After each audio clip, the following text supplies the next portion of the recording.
मंगलम भगवान वीरो मंगलम गौतमो गणी मंगलम कुंद कुंदार्यो जैन धर्मोस्तु मंगलम सर्वमंगलमांगल्यम सर्वकल्याणकारकं प्रधानं सर्वधर्माणां जैनं जयतु शासनं। नमः समय साराय स्वानुभूत्या चकासते चित्स्वभावाय भावाय सर्वभावांतरेच्छिदि। समय सार जी परमागम ग्रंथ के परिशिष्ट में वर्णित 47 शक्तियों की चर्चा पूज्य गुरुदेव श्री के व्याख्यान के आधार से चल रही है। इसमें जो 6 शक्तियाँ आई उसमें अपनी भाव शक्ति, अभाव शक्ति और भाव अभाव शक्ति की चर्चा तीसरे नंबर की चल रही थी। ये पेज नंबर 371 है। इसमें एक प्रश्न आया था, यहीं से दोबारा पढ़ते हैं तो जुड़ जाएगा आगे का विषय। मुमुक्षु ने पूछा कि भाव की पर्याय का अभाव हो जाता है क्या, लेकिन वह तो निर्मल है, निर्मल का अभाव हो जाता है, ये क्या कहना चाहते हो आप? तो कहा कि अभाव हो जाता है। भाव अभाव ऐसा शक्ति का नाम है, भाव अभाव, यानी भाव जो है उसका अभाव। तो भाव भी निर्मल है और उसका अभाव होके अन्य निर्मल पर्याय उत्पन्न होती है। हाँ, तो कहा भवता वर्तता होते परिणमते पर्याय के व्यय रूप भाव अभाव शक्ति। ये भाव अभाव शक्ति का कार्य क्या है कि जो पर्याय उत्पन्न है उसका अभाव होना, ये भाव अभाव शक्ति है। समझ में आया?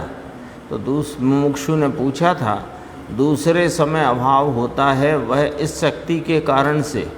तो गुरुदेव ने फिर वह जो भाव है ना, जो ऊपर पड़ा बोल्ड अक्षर में, उसी को रखा कि वर्तमान पर्याय का अभाव होता है। कल अपन बात कर रहे थे उत्पाद व्यय ध्रुव युक्तम सत, तो उसमें व्यय लिया वह उत्पाद वर्तमान और पूर्व पर्याय का व्यय वर्तमान में, और ध्रुव रूप रहा हुआ वस्तु का स्वभाव या वस्तु इस प्रकार है। तो वहाँ दरअसल में सत की सिद्धि है। एक समय में सत एक समय में ही सिद्ध होएगा, सत की सिद्धि 2 समय में नहीं होती, सत एक समय में सिद्ध होता है। तो उत्पाद जिस समय है उस समय ही व्यय है, तो फिर पूर्व की पर्याय लेंगे। वर्तमान पर्याय का व्यय थोड़ी कहा जा रहा है। वर्तमान पर्याय उत्पाद रूप है, पूर्व की पर्याय उस ही समय में व्यय रूप है, और ध्रुव वस्तु ध्रुवता से दोनों पर्यायों में वर्तने, हर पर्याय में वर्तने वाली है। यहाँ जो कहना है, यहाँ कहना है कि वर्तमान जो निर्मलता है इसका अभाव हो जाता है भाव अभाव शक्ति के कारण। ये यहाँ ये सिद्ध करना है कि वह निर्मल पर्याय जो उत्पन्न हुई है वो टिक के रह जाएगी, ऐसा नहीं, क्योंकि पर्याय की तो मुद्दत एक समय की है। तो एक समय बाद जो उसका अभाव होगा तो कोई अन्य के कारण होगा, ऐसा नहीं है। वो वर्तता भाव, होता भाव, परिणमता भाव, वर्तमान लिया उसको, वर्तमान भाव का अभाव हो जाता है। ऐसी भाव अभाव शक्ति आत्मा में है। ये फर्क आ गया दोनों में, ये फर्क है। देखो गुरुदेव श्री फरमाते हैं वर्तमान पर्याय का अभाव होता है, ये भाव अभाव शक्ति के कारण से है। निर्मल की बात चलती है, यहाँ विकार की बात नहीं है। फिर दूसरी रीति से कहें तो निर्मल पर्याय भविष्य की पर्याय का कारण है, ऐसा भी नहीं है। और भूतकाल की पर्याय वर्तमान पर्याय कार्य, भूतकाल की पर्याय का वर्तमान पर्याय कार्य है, ऐसा भी नहीं है। ऐसी बात सूक्ष्म बहुत बापू।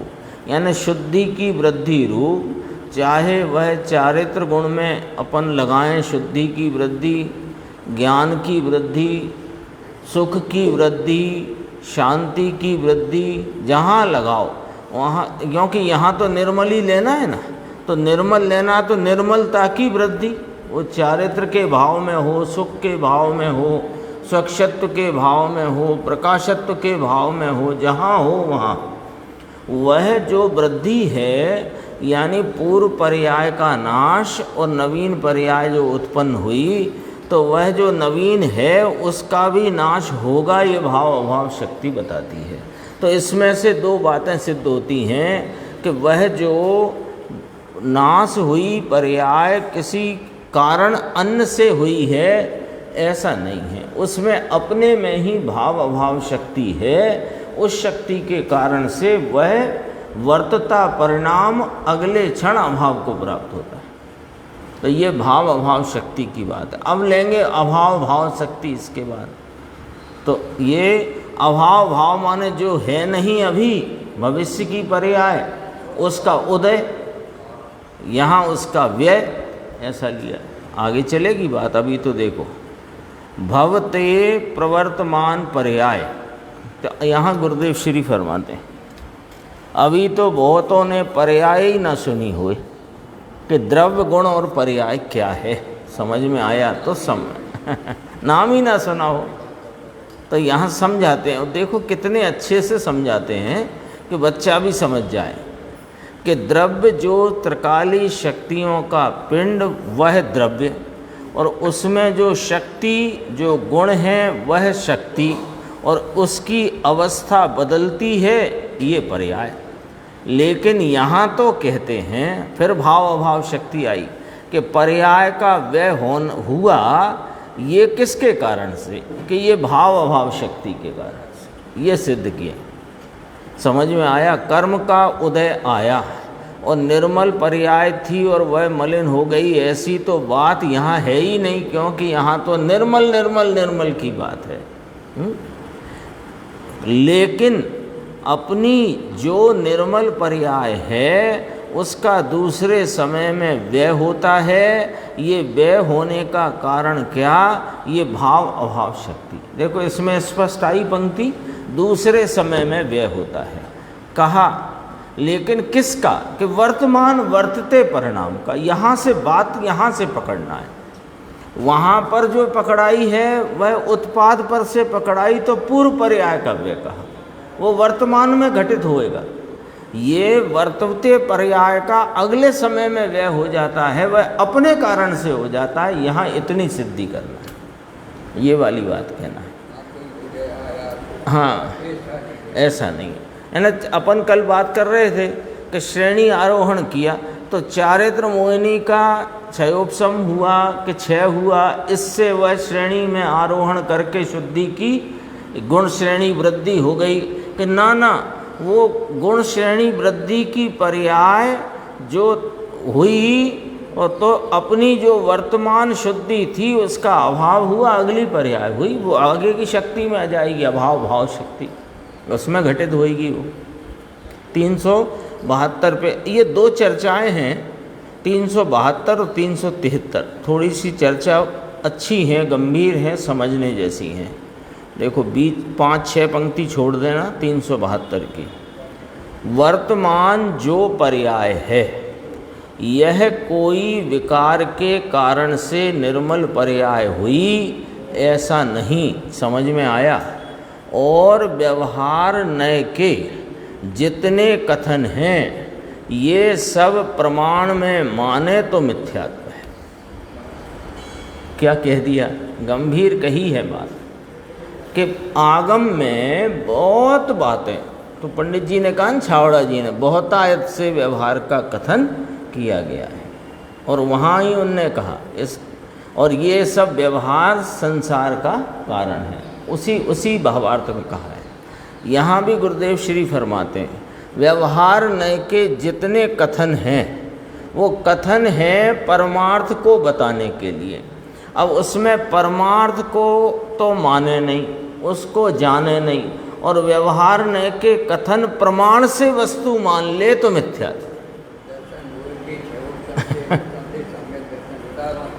हाँ कहा है तो आगम की बात, लेकिन ऐसा माने तो मिथ्यात्व है। अब यहाँ पर अपनी ये बुद्धि गोल हो जाएगी कि आगम की बात मानने में मिथ्यात्व है कि हाँ, आगम की बात में जो वचन कथन व्यवहार से है उसको ही परमार्थ या प्रमाण रूप मानेगा तो मिथ्यात्व। तो अब अपन नहीं कहते बड़ी शान से और ठसक से आगम में लिखी है साहब, लिखी है ये हमें भी मालूम है, गुरुदेव श्री फरमाते हमें भी मालूम है भैया कहाँ लिखी है, लेकिन वह लिखी है वह निमित्त नैमित्तिक संबंध के व्यवहार से कही बात है, उसमें परमार्थ क्या है वहाँ तक नहीं पहुँचे और व्यवहार को ही तुमने प्रमाण मान लिया तो मिथ्या दृष्टि हो।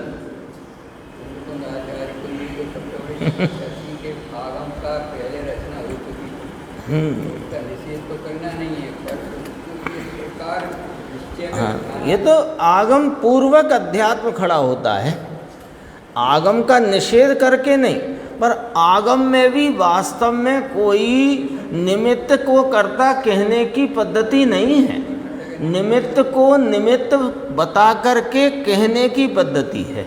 लेकिन अब हर जगह तो लिखेंगे नहीं ये निमित्त से ये निमित्त से, ये तो अब फिर अपने को समझना है, ये जिम्मेदारी अपनी है।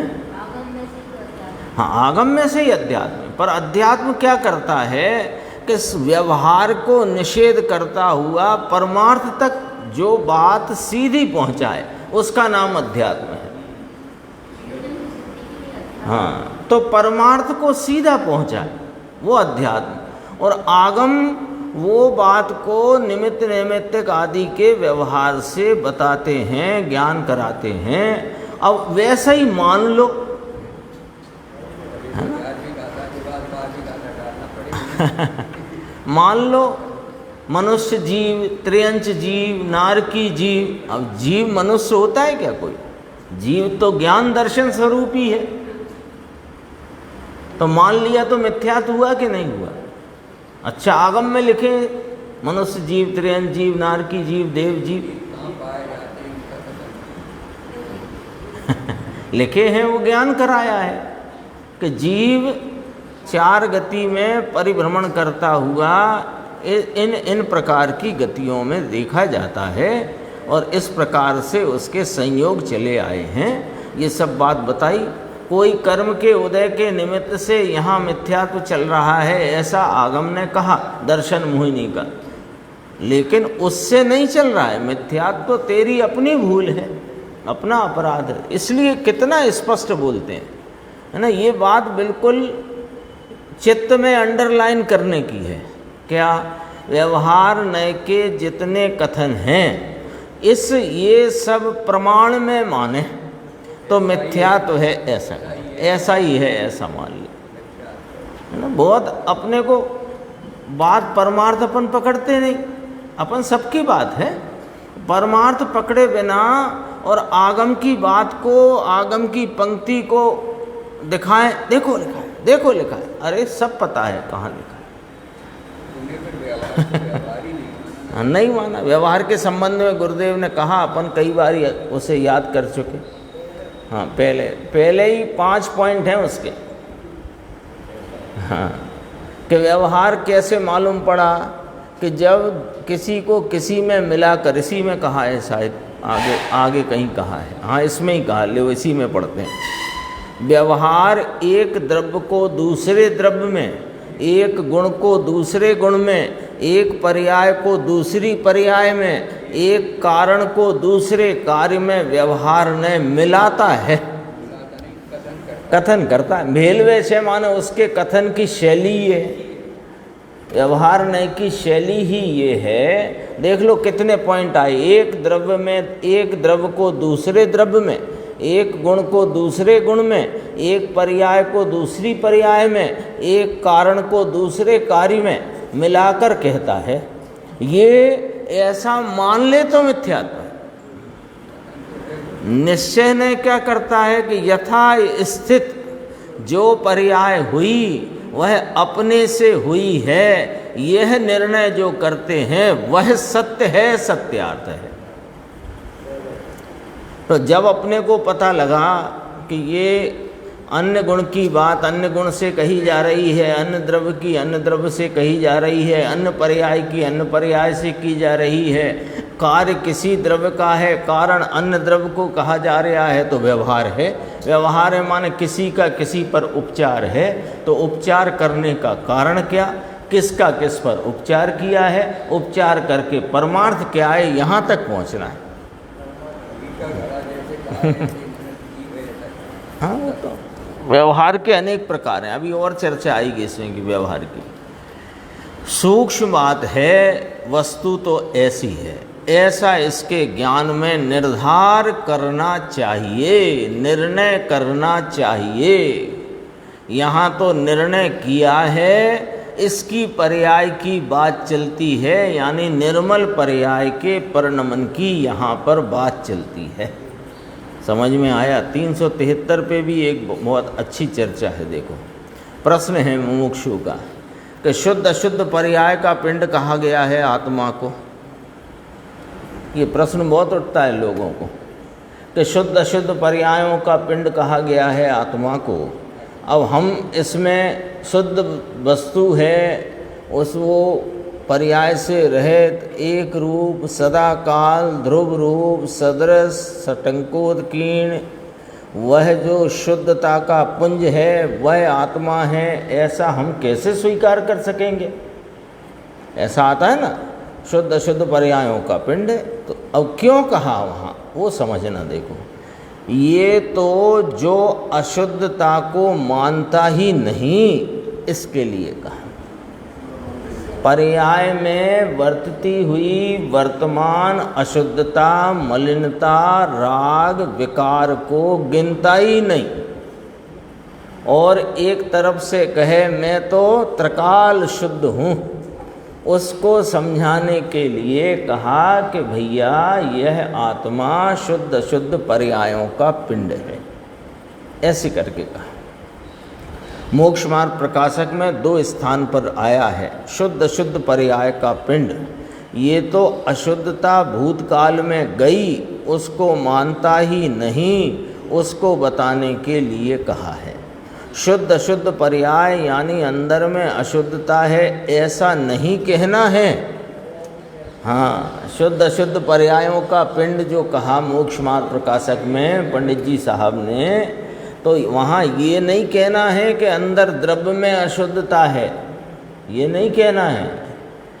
इसकी तो बात यहाँ है ही नहीं। और ये जो प्रकरण है इसकी तरफ से कहें, यहाँ तो निर्मल पर्याय जो विद्यमान भवति प्रवर्तमान है, सम्यक दर्शन की पर्याय, आनंद की पर्याय, शांति की पर्याय, शांति नाम चारित्र, ये पर्याय विद्यमान है, उसका व्यय होता है। तो व्यय होता है ये भाव अभाव शक्ति के कारण से व्यय होता है। और गई कहाँ? अब और सुनो, वो अशुद्ध पर्याय की तो बात यहाँ है नहीं। वो जो शुद्ध पर्याय है, जो वर्तमान प्रवर्तमान, उसका व्यय होता है। तो गई कहाँ? कि अंदर में डूब गई, यही लिखा। हाँ, अंदर में डूबी। यहाँ पर्याय बाहर थी, बाहर थी माने प्रगटपने पर्याय भाव में थी। वह क्षयोपशम या कि छायक भाव आदि की थी। निर्मल की बात चलती है ना, इसलिए औदायिक को यहाँ लेना नहीं। हाँ, अथवा के उपशम भाव लो, के क्षयोपशम भाव लो, के छायक भाव लो, ठीक है। तो ये सम्यक दर्शन की पर्याय बाहर आई। बाहर माने प्रगटता व्यक्तता को प्राप्त हुई, तभी तो वो पर्याय कहलाई। तो ये उपशम भाव क्षयोपशम भाव अथवा छायक भाव की थी, लेकिन इसका व्यय हुआ तो गई कहाँ? कि अंदर में क्षयोपशम छायक भाव रहा नहीं, पारिणामिक भाव हो गई। ये क्या हो गया कि पारिणामिक भाव हो गई? ये कह करके यह सूचना दी है कि वह पर्याय न रही। क्योंकि पर्याय के 4 प्रकार कहे, एक औदयक को यहाँ अपन चर्चा में ही नहीं ले रहे हैं क्योंकि निर्मल की बात है। तो 3 पर्याय, औपसमिक, छायोपसमिक और छायक, ये 3 प्रकार की कोई पर्याय वर्तमान प्रवर्तमान है तो वो वर्तती प्रवर्तती पर्याय अगले क्षण अभाव को प्राप्त हुई तो गई कहाँ, कि गई कहाँ पारिणामिक हो गई यानी पर्याय ना रही। ये बात समझना। हाँ, पर्याय किसे कहा कि प्रगटता को पर्याय कहते हैं। अब वो प्रगटता नहीं रही ना, अगली प्रगटता आ गई। तो वो जो प्रगट थी वो क्या हुई कि वो प्रगट नहीं रही, ऐसे पकड़ो।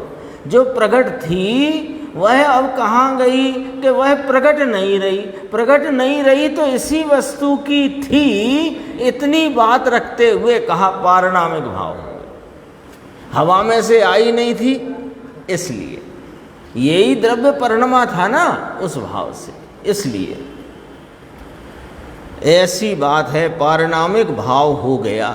सत का स्वरूप तो देखो प्रभु का, ये अपना चैतन्य महाप्रभु जगत में महासत्ता स्वरूप है। ये महासत्ता क्योंकि मेरी सत्ता है तो महासत्ता है, क्योंकि मेरे लिए यही सत्ता है, बाकी सब असत्ता है।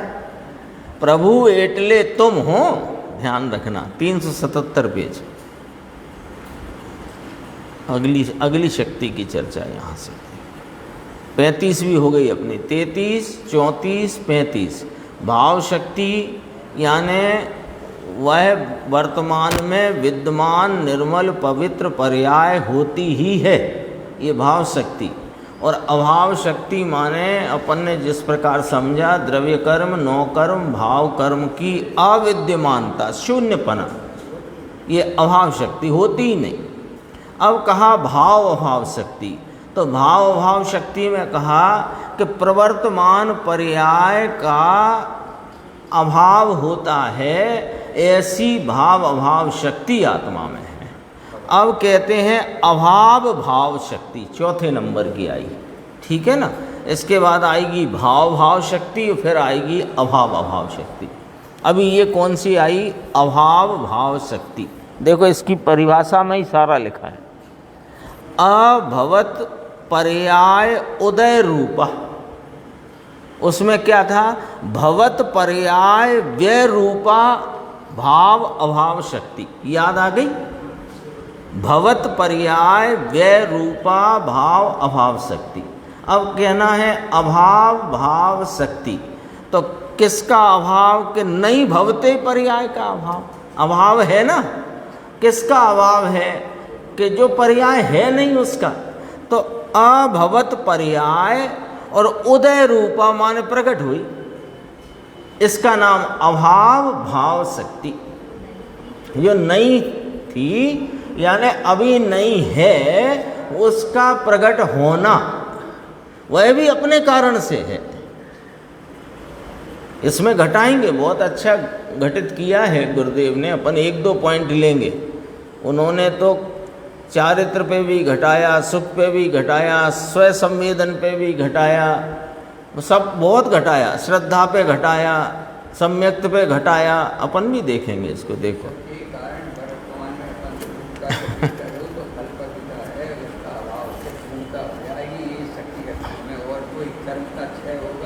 हाँ नहीं, हाँ बस ये अल्पज्ञता है।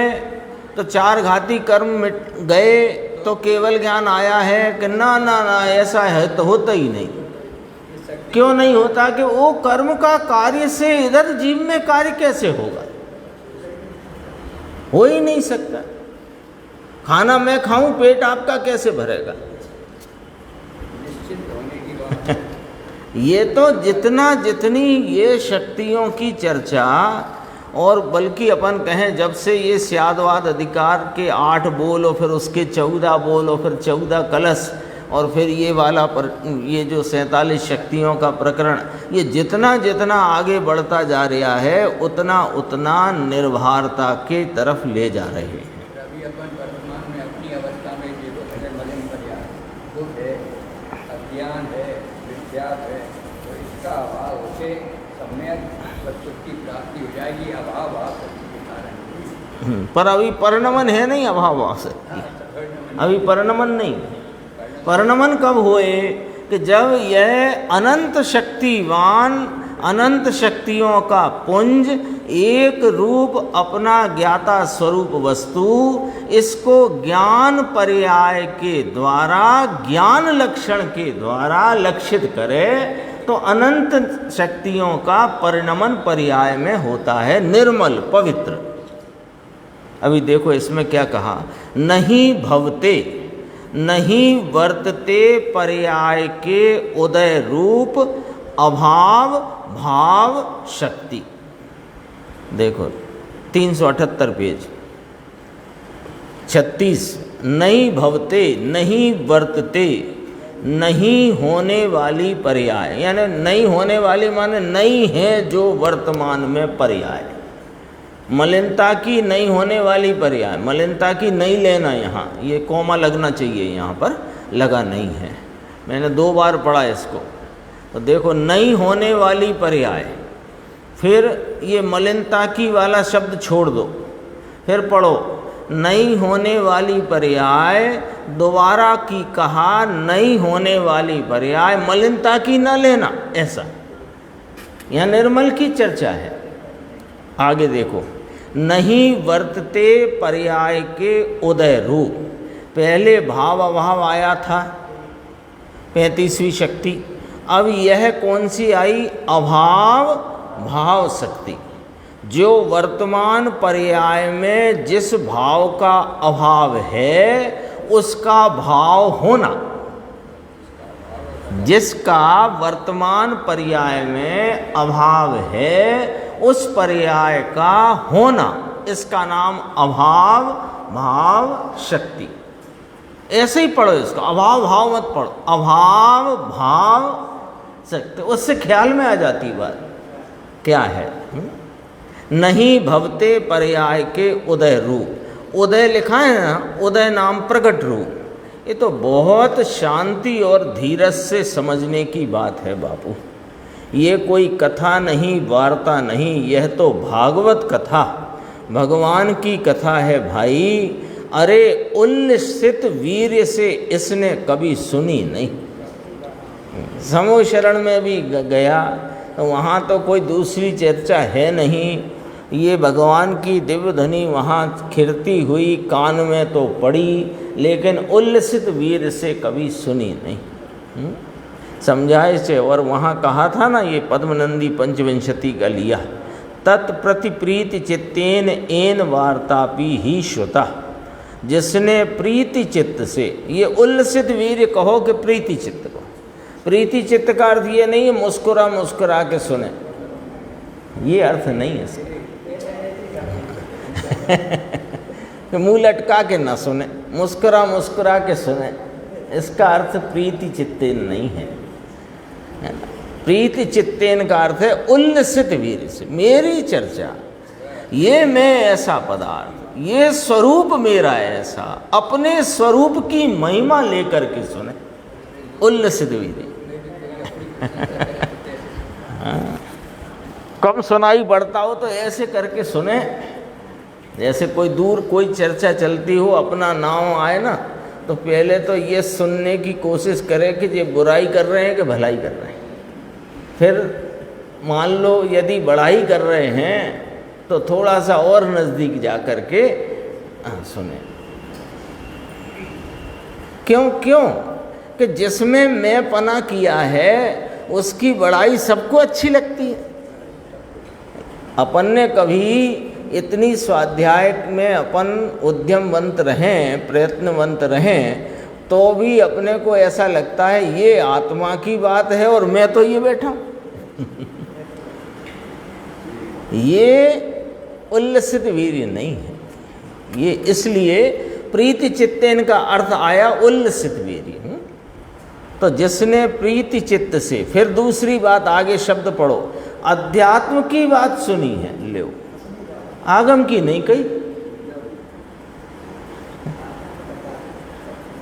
तो आगम की सुने तो क्या, आगम की शैली तेरे काम नहीं आएगी। उसमें तुम्हें पकड़ में नहीं आएगी बात। उसमें तुम्हें बहुत सारे वर्णन मिलेंगे, गुण स्थानों के, मारना स्थानों के आदि इत्यादि बहुत वर्णन मिलेंगे, लेकिन उस शैली में ये चैतन्य स्वरूप अपना आत्मा है, इसकी खिलावट क्या है वो ख्याल में नहीं आती है, सीधी पकड़ नहीं है। इसलिए ही ये तो अपने जीवन में यह नियम ही बना लो कि आगम पूर्वक अध्यात्म शैली की चर्चा ही सुनना, समझना, विचारना, मंथन करना है। तो आगम ना पढ़ें कि आगम पूर्वक कहा ना, तो आगम से मिलान करके अध्यात्म में खिलाओ उसको, आगम से आगम मत खिलाओ। नहीं तो क्या होगा, वो जो मिथ्यात्व की बात आई थी कि एक द्रव्य का दूसरे द्रव्य, एक गुण का दूसरे गुण, एक पर्याय का दूसरी पर्याय में, और एक कारण का, एक कार्य का दूसरा कारणपना, ऐसे मिला मिला करके बात पड़ी, तो फिर वो बात अध्यात्म की खिलती नहीं है। कितनी बात कही गुरुदेव ने, उल्लसित वीर से इसने कभी सुनी नहीं, समझ में आया। वहाँ कहा था ना, तत्प्रति प्रीति चित्तेन एन वार्तापि ही श्रुता। जिसने प्रीति चित्त से अध्यात्म की बात सुनी है, यह अवश्य मोक्ष का भाजन है, भाव निर्वाण भाजनम, ऐसा है वहाँ श्लोक में। क्या कहते हैं, पद्मनंदी पंचविंशति, हैं तो 26 अधिकार, लेकिन उसका नाम दिया पंचविंशति, 25 अधिकार की पुस्तक, ऐसे नाम दिया। 26वें अधिकार में ब्रह्मचर्य की चर्चा ली है, अपन चलते हैं 379 पे, ये आई है कई बार। उसमें आचार्य भगवान कहते हैं, पद्मनंदी स्वामी, कि हम तो जो चर्चा यही करेंगे, अब युवान लोगों को नहीं रुचती हो तो हमें माफ़ करना, ऐसी चर्चा उसमें करिए। अपन आते हैं 379, देखो नीचे के 2 पैराग्राफ। नहीं भवते पर्याय के उदय रूप। अब ये क्या चल रही है, अभाव भाव शक्ति। अभाव माने नहीं भवती पर्याय, और उसका उदय माने भाव हो जाना, अभाव भाव शक्ति। वर्तमान में भविष्य की जो पर्याय होनी है, वर्तमान में है नहीं। दूसरे समय में जो पर्याय होनी है, वह वर्तमान में नहीं, निर्मल की बात चलती है, ये ध्यान रखना बिल्कुल। हाँ, जरा भी हिलना नहीं इस बात से। नहीं भवते पर्याय के उदय रूप, यानी वर्तमान प्रवर्तमान नहीं, भविष्य की है, वह वर्तमान हो जाएगी। इसका नाम अभाव भाव।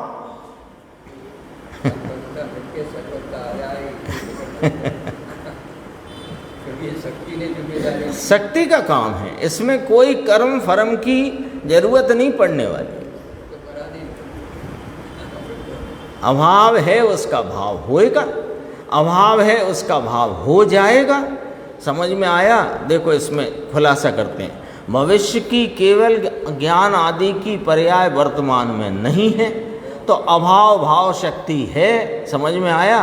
तो नई प्रवर्तमान वर्तमान पर्याय में, यानी अल्पज्ञता रूप जो निर्मल पर्याय है, इसमें सर्वज्ञता रूप निर्मल पर्याय अभी नहीं है, उसका अभाव है। अगले समय में उसका भाव हो जाएगा।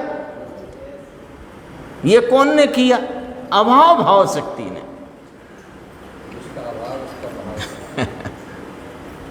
लो, यानी कितना, यानी सबसे सरल से सरल अपना जो दृष्टिकोण होना चाहिए, जिससे अपन ये ज्ञानी धर्मात्माओं की, आचार्य भगवंतों की बात को, उनके तात्पर्य को पकड़ सकें, तो क्या होनी चाहिए कि जहाँ स्वाधीनता की गंध फैले, स्वाधीनता की जहाँ से सुगंध आए, वही बात सच्ची है। और जहाँ किंचित भी पराधीनता है, वो बात अभी समझो कोई व्यवहार, किसी उपचार आदि की बात है, उसको बराबर समझने के लिए उसी दृष्टिकोण में जाना, स्वाधीनता वाले।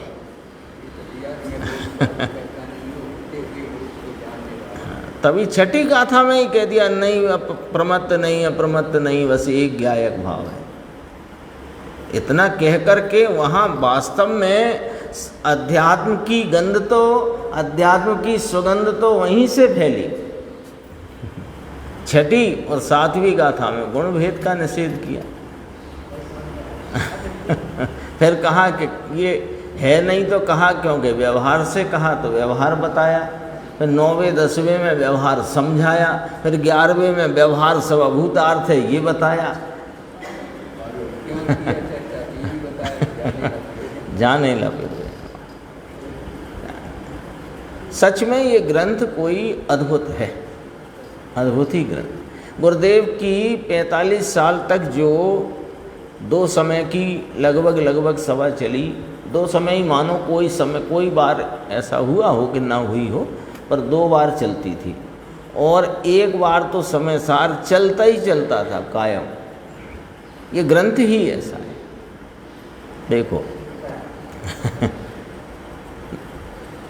वर्तमान में भविष्य की पर्याय का अभाव है, बात समझ में आती है, इतनी तो स्पष्ट है। लेकिन ये अभाव का भाव हो जाएगा, ऐसी अभाव भाव शक्ति पहले भाव शक्ति कही थी तो कि है प्रवर्तमान, उसका व्यय होगा। अब यहाँ कहते हैं कि जो नहीं है उसका उदय होगा। ये शक्ति के कारण ऐसा होगा ही। क्षयोपशम संकित में छायक संकित का अभाव है। निर्मल से निर्मल में घटाना है तो छायक संकित, क्षयोपशम संकित में छायक संकित का अभाव है। समझ में आया? तो कहते हैं भले अभाव हो, लेकिन ये अभाव भाव हो जाएगा। अभाव नहीं है, अभाव माने अभाव है, माने कि नहीं है, उसका भाव हो जाएगा। देखो अब पढ़ने में आप अब ऐसे पढ़ो ना आप तो गड़बड़ हो जाएगी। अभाव नहीं उसका भाव हो जाएगा, तो अभाव नहीं तो भाव होता ही है। अब यहाँ गुरुदेव क्या कहते हैं? अभाव माने है नहीं, उसका भाव हो जाएगा। भगवान के समीप में कहते हैं ना, भगवान केवली परमात्मा के पाद मूल में छायक संकित की प्राप्ति होती है। तो सुनो अभी जरा कैसे होती है कि भगवान के समीप में छायक संकित होता है। यह तो निमित्त का कथन है। हाँ, अब जरा उधर से मिलाना। ऐसा का ऐसा मान ले तो मिथ्या तो हो जाता है। बोलो मंजूर के नहीं मंजूर? तो आगम में तो कहा है केवली बांट रहे हैं क्या छायक संकित। तुम्हारी अंदर जो अभाव भाव शक्ति है उससे हो जाता है, उनको निमित्त कहा जाता है। हो जाता है तो नहीं हुआ तो काय का निमित्त कहेंगे? अरे संकित ही नहीं हुआ। हाँ, ये तो संकित पे घटाते हैं ना, क्षयोपशम संकित है। तो भगवान तीर्थंकर अथवा शुद्ध केवली की समीप में छायक संकित होता है, ऐसा आता है ना। तो यहाँ तो दूसरी रीति से बात कहते हैं कि क्षयोपशम संकित है, इसमें छायक का अभाव है। तो जो छायक का अभाव है वो छायक हो जाएगा अभाव भाव शक्ति से। अभाव का भाव हो जाएगा। ऐसी अभाव भाव नाम की शक्ति है। समझाए से कहीं है ना, जिस रीति से बात आई वो पकड़ में आई क्या, ऐसा पूछा गुरुदेव ने। 4-5 पंक्ति छोड़ना। देखो अब यहाँ कहते हैं कि श्रुत केवली और तीर्थंकर के समीप में छायक संकित होता है, और यहाँ कहते हैं कि क्षयोपशम संकित में छायक संकित का अभाव है। किंतु अभाव है ये भाव हो जाएगा। अभाव का भाव हो जाएगा कैसे? कि अपनी शक्ति के कारण। देखो कहाँ ले जाते हैं बात को। गुरुदेव की शैली है। गुरुदेव का कोई ग्रंथ का स्वाध्याय करते हों, वे एक अपने चैतन्य परमात्मा और उसकी स्वाधीनता और वस्तु स्वरूप की स्वाधीन व्यवस्था, इससे हटते नहीं हैं। चाहे तुम चरणानियोग का ही ग्रंथ क्यों ना हो, और सीधी सीधी जहाँ व्रतों के विकल्पों की चर्चा हो, महाव्रतों के विकल्प की चर्चा हो, वहाँ भी यह चैतन्य महाप्रभु इसकी स्वाधीनता और वस्तु स्वरूप की स्वाधीनता से हटते नहीं हैं, बताते हैं, और वहाँ किस प्रकार निमित्त से क्या बात कही है वो भी बता देते हैं।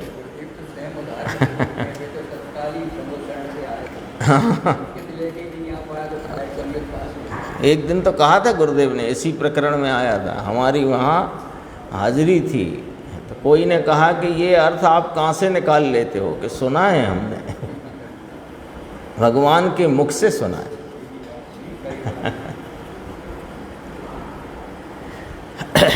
भगवान की समीपता है तो छायक हो जाएगा, ऐसा नहीं है, समझ में आया? ये तो छायक संकेत एक लक्ष्य में आ गया, यानी ये तो एक उदाहरण यहाँ पर ख्याल में आ गया, तो वो यहाँ प्रस्तुत करा। ऐसे वर्तमान में स्वरूपाचरण चारित्र की पर्याय है, इसमें विशेष स्थिरता की पर्याय का अभाव है, किंतु ये अभाव है उसका भाव हो जाएगा। चौथा गुणस्थान है, उसमें पांचवें गुणस्थान के अनुरूप स्थिरता का अभाव है, वो अभी नहीं है, हो जाएगी कैसे? वो अभाव भाव शक्ति से, अभाव का भाव हो जाएगा, अभाव है उसका भाव होएगा। उदय शब्द वापरा है ना, उदय श्रीमद भी ऐसा उदय शब्द का उपयोग करते हैं, उदय थाय चारित्र नो, आत्मसिद्धि में ऐसा पाठ है, उदय नाम प्रगट, प्रगट होगा। उदय का अर्थ कर्मोदय नहीं है, उदय नाम प्रगट होना। वर्तमान में क्षयोपशम संकेत है, उसमें छायक का अभाव है, तो भाव का अभाव है, तो अभाव का भाव हो जाएगा। ये सब सुनने बैठे हैं ना, विशेष कहेंगे। अब 384 पे अपन चलते हैं। बीच में एक चर्चा आई है, पर वो अलग से लेंगे अपन, 383 पे है, 384 में ये एक चर्चा आई, जरा समझना आराम से भैया।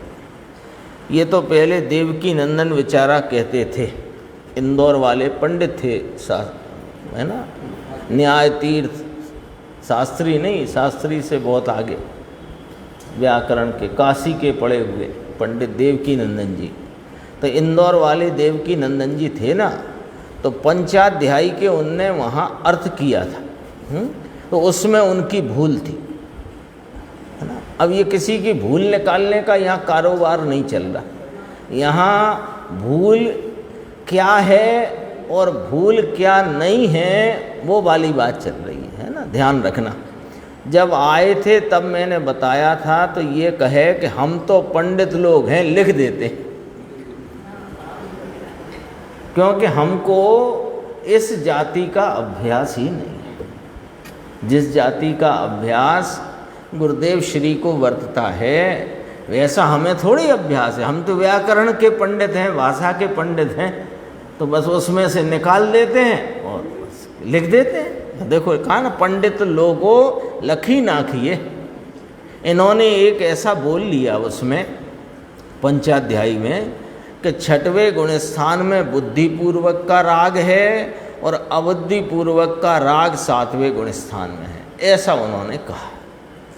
अच्छा, ये बात कैसे कही कि सामान्य कथन में यही कहा जाता है, सामान्य कथन यही कहा जाता है, छठवें सातवें गुणस्थान में झूलते हुए मुनिराज।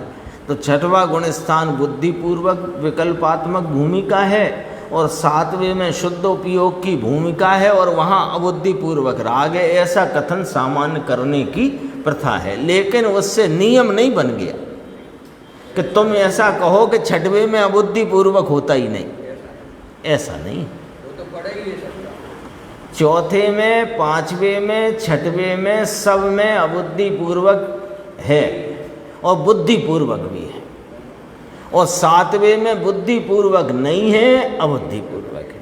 ये है बात, ये बस जब तक पकड़ नहीं है ना, तो वो सब गड़बड़ हो जाती है।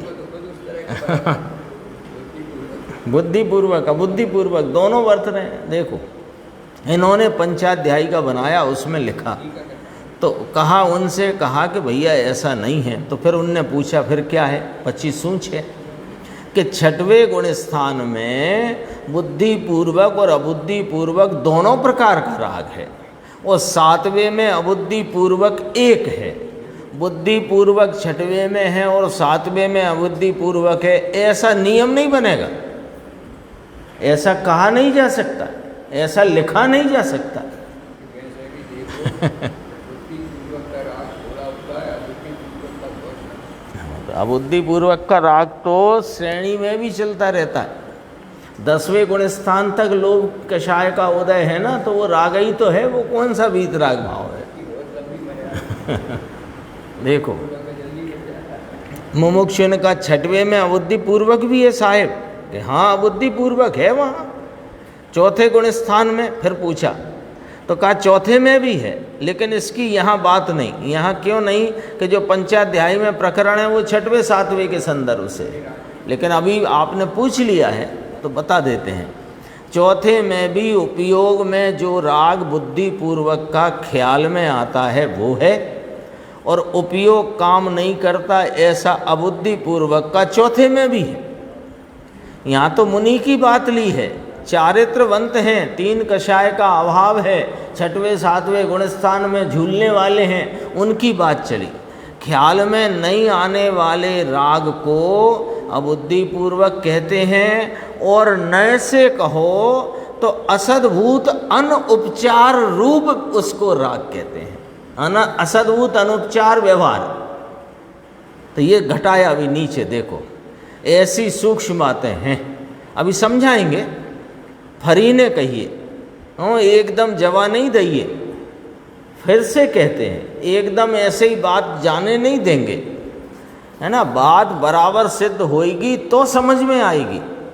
तो समझाते हैं, क्या कहा कि इस आत्मा में चिद घन का ज्ञान भान हुआ, इसको भी राग तो है, किंतु राग जितना ख्याल में आता है उसको असद्भूत उपचार कहने में आता है। समझना भैया जरा आराम से, राग को पहली बात असद्भूत में रखना, पहला पॉइंट।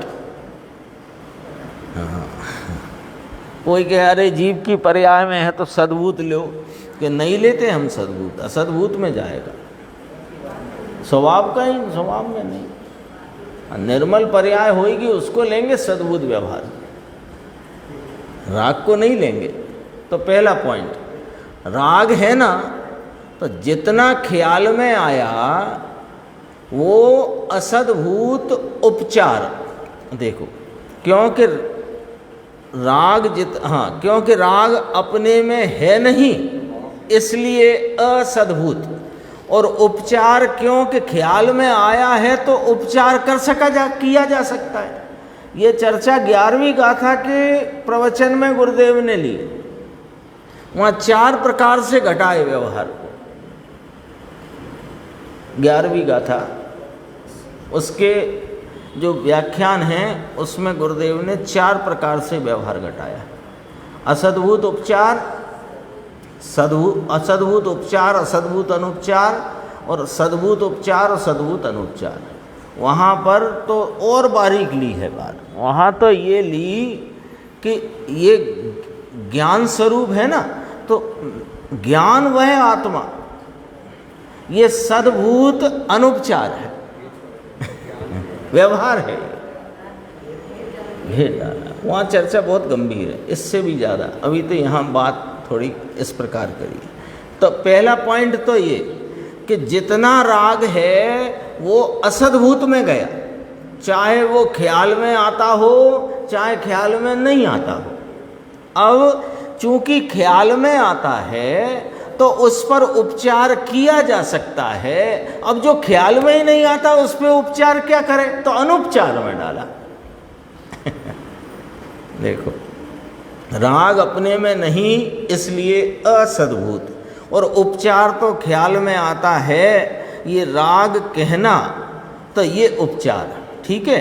और इस समय उपयोग सूक्ष्म नहीं तो वहाँ अबुद्धिपूर्वक राग है, ख्याल में राग आया फिर अबुद्धि पूर्वक है, एक ऐसा भी है।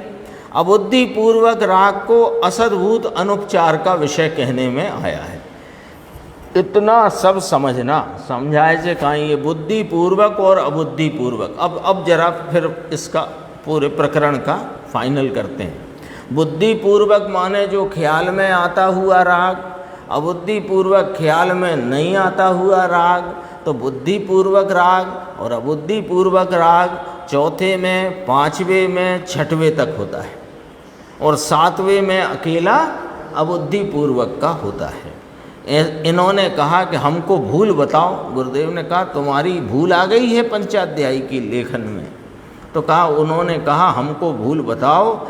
हम पंडित लोग तो निमित्ताधीन दृष्टि से पढ़े हैं।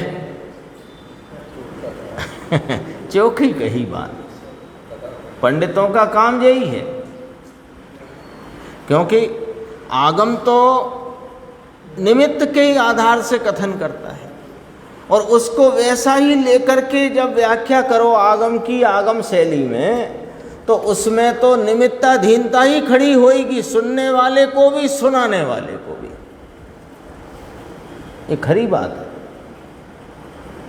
जब आगम पूर्वक अध्यात्म को समझा जाए या आगम को भी अध्यात्म पूर्वक समझा जाए, तो फिर वहाँ पर वो निमित्ताधीनता नहीं, स्वाधीनता खड़ी होगी।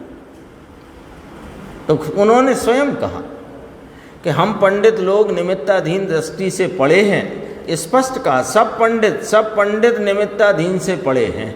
हमारी सब वृत्ति निमित्ताधीन की है। ये पढ़ाई हमारे पास नहीं थी। जो पढ़ाई आप करते हो, कराते हो, ये पढ़ाई हमारे पास कहाँ थी? हम तो काशी ना बढ़ेला। ऐसा बेचारा कहते थे। हम लाएं कहाँ से? ऐसा बेचारा कहते थे। ये गुजर गए। अभी राम जी भाई ने विचार किया था कि ये जो पंडित हैं, कैलाश चंद जी हैं, देवकी नंदन जी हैं, बंसीधर जी हैं, ये यहाँ आएँ और 6-6 महीना यहाँ रुकें और उनको जहाँ जहाँ वे कार्य करते थे तो उनको जो कुछ भी मेहनताना पारिश्रमिक वहाँ मिलता था वो हम यहाँ से देंगे, तुम तो सुनो। आके सुनने का पारिश्रमिक वहाँ सुनाने का मिलता था, यहाँ सुनने का मिलेगा। लेकिन सीखो सच्चाई क्या है, असलियत क्या है, फिर तुम अपने वहाँ प्रचार प्रसार करो। ये थोड़ा और पढ़ते हैं। देखो, कैलाश चंद जी तो रहे, 6 महीने रुके। जितना पगार वहाँ मिलता उतना पगार संस्था यहाँ से देगी। 6 महीना हमारी बात सुनो, फिर इसका प्रचार करना हो तो करो। पहले 6 महीना सुनो तो सही कि क्या है। फिर गुजर गए, देवकी नंदन जी गुजर गए थे। कैलाश चंद जी अकेले फिर आ सके नहीं, उनकी दृष्टि में जरा फेर है। कैलाश चंद जी का भी प्रकरण आ गया है, अपन तो कह सकते हैं, कोई दिक्कत नहीं। कैलाश चंद जी सिद्धांत शास्त्री गुरुदेव के पास आए, सुना और एकदम लगा कि बात एकदम सच्ची कहते हो। और ये हमने तो अभी तक जैसी अभी अपन ने पढ़ी ना, ऐसा ही उनका मानना था। फिर गए और फिर ख्याति आदि में बह गए। हमारे और इनमें मतभेद है। क्रमबद्ध का निर्णय किया तो भी अभी कहते हैं मतभेद है। क्रमबद्ध मान लिया था, फिर भी ये क्रमबद्ध इनके पास तो पहले था नहीं। ये वाली चर्चा है। अब इसमें थोड़ा और चर्चा आएगी। चारित्र गुण में कैसे अभाव भाव शक्ति की को घटित किया है, वो अपन आगे की स्वाध्याय में लेंगे और फिर आगे की भी चर्चा चलेगी। में बताई यह अनंत उपकार है, उसके लिए जिन वाणी माँ को वंदना शत बार।